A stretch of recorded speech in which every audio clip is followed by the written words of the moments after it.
Yes, olive oil. Wala na ako matik olive oil.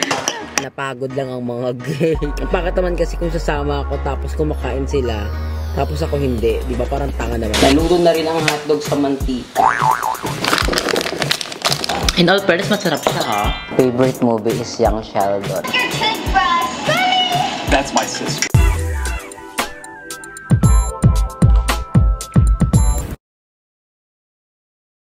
Hi mga mama! Welcome back to my channel! So for today's video, I'm super happy kasi may nag-sponsor ng ating early birthday gift. Nag-message siya kay Madam Ivan. Thank you so much sa Casa Marie at yung kanilang FB page. Kasi alam mo yung nakaka-happy lang na hindi ko pa birthday pero may nag-sponsor na. Ngayon on the way kami doon and naka-prepare na ang mama. Naka-pajama. Pero hindi to pajama. Ang dami nagre-request neto na hindi daw siya pajama. Pwede ko daw siya ipanggala. So ngayon, ipang-outfit ko siya. Ang ganda kaya. Ang cute. Look at my earrings mga mama. Pasabog. At nakaposted lang tayo. Kasi sabi ni Madam Marl, mas okay daw yung nakatali. Kasi actually parang mas okay siya kasi cute lang. Ang ganda. Kasi buong kaganda. Yes. Ang elegant lang tingnan ni mama. Ay kaso wala akong kwinta. Ay sing-sing. Kasi yung sing-sing kong peke. Meron tayong gold. Oh my God! Ang pangit lang ng nails ko kasi nagtanggalan na siya. Ito pa yung sa may Thailand. Pero dapat natanggalin ko siya kasi wala kay Madam Rel na acetone. So wala. Pero ganun pa man, super excited. And gusto kong pasalamat sa Casa Marie kasi in-sponsor nila yung ating early birthday gift. Hindi ko naman ni-request na may mag-sponsor. Sadyang may nag-match lang kay Madam Ivan na gusto akong i-celebrate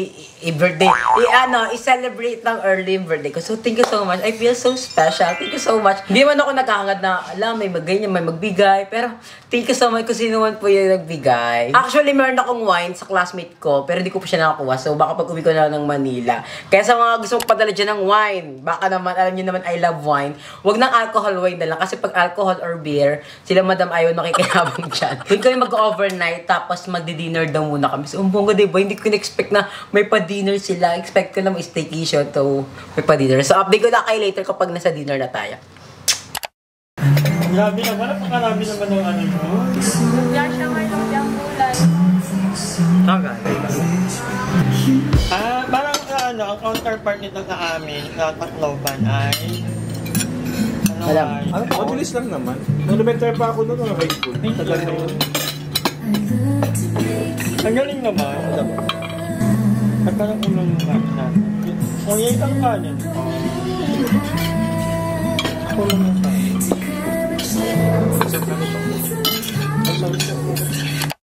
So, ayun mga mama, tapos na kami mag-dinner. Sorry kung di ako nakapag-video talaga ng dinner namin kasi grabe, wala pa kami kain. So, in-enjoy ko muna. May music din kasi yung area. So, ayoko naman itigil nyo yun. Kakain kami at mag-vlog ako, di ba? So, andito kami ngayon sa may Casa Marie and ipapakita ko sa inyo isa namin sa mga room. Kasi meron kaming room dito. Yung isang room na dumihan na, nahigaan na kasi namin. Tapos, meron isang room dito. Ito yung yung pang one bed. Yung pang couple. Ang simple lang ng room. Ayan.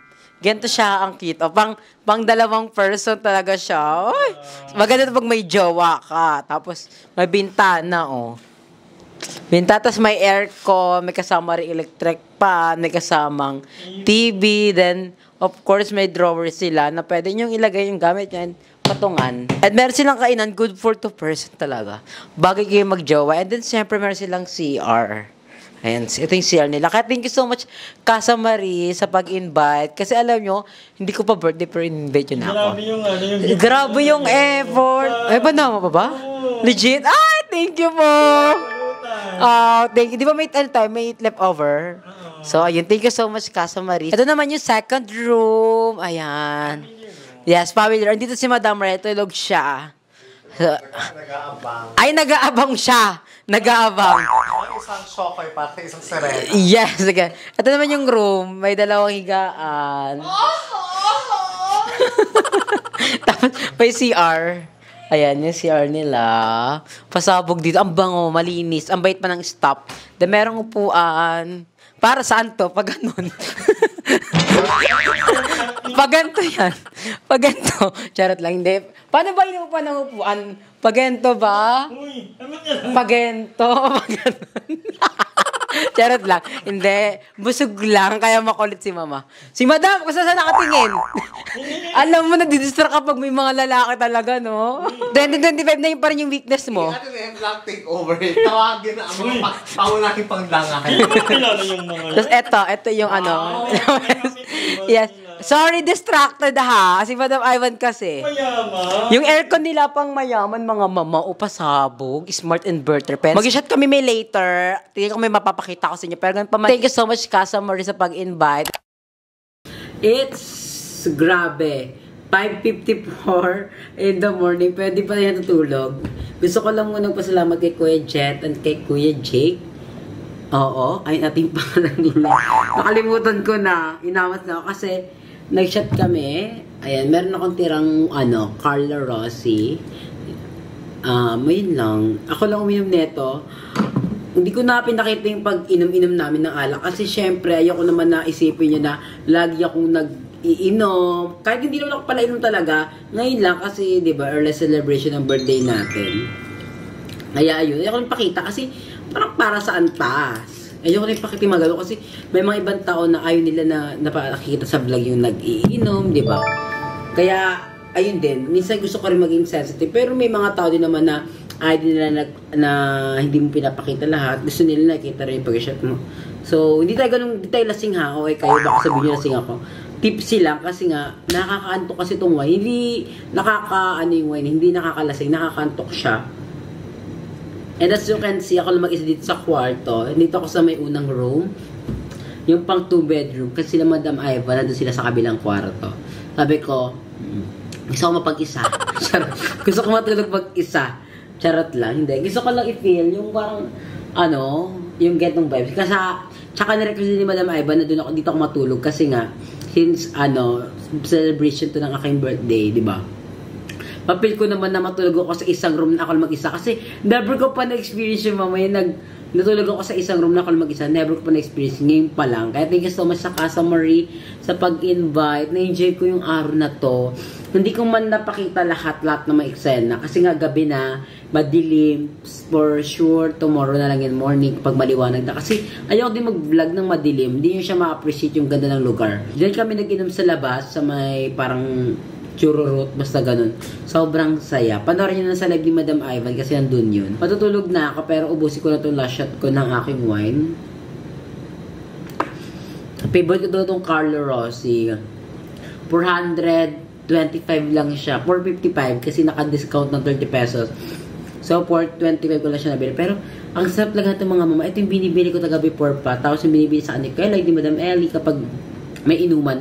Ito yung binibili na sa akin. Miss ko si Kuya Led this time. Kasi si Kuya Led talaga yung pinaka nag-introduce sa akin ng wine. Sa mga hindi nakakaalam. Every time kasi pag may inuman kami, may celebration, yung boy pa si Kuya Lloyd, ang ginagawa talaga, nag-hard kami. Pero since nalaman ni Kuya Lloyd na nagpipilis na ako, hindi talaga maganda yung nag-hard ka. Every time na may event, na may inuman, si Kuya Lloyd na yung nagbibili sa akin ng wine. Kaya namimiss ko si Kuya Lloyd. Kasi si Kuya talaga yung nagpa-experience sa akin na special ako. Kasi, alam nyo ba, inuman sila naka-hard, tapos ako naka-wine. Social! Kaya yun, namiss ko si Kuya rin sa mga moment na to. Yun lang mga good night na, and update ko na kayo tomorrow sa kung ano mangyayari. Kasi, balak namin pumunta pa sa may beach. So, di namin alam kung anong mangyayari bukas. Or later kasi, 5:57 na, hindi ko alam kung ano kayo magigising. Pero feel ko magigising naman ako if ever.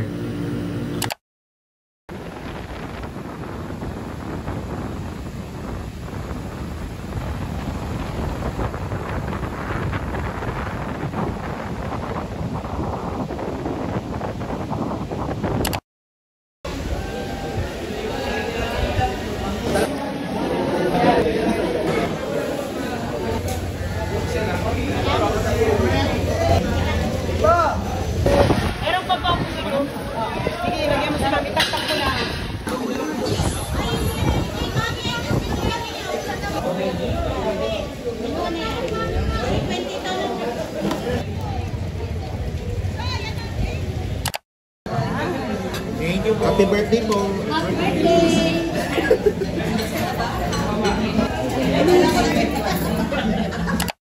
Finally, nakauwi natin dito sa bahay.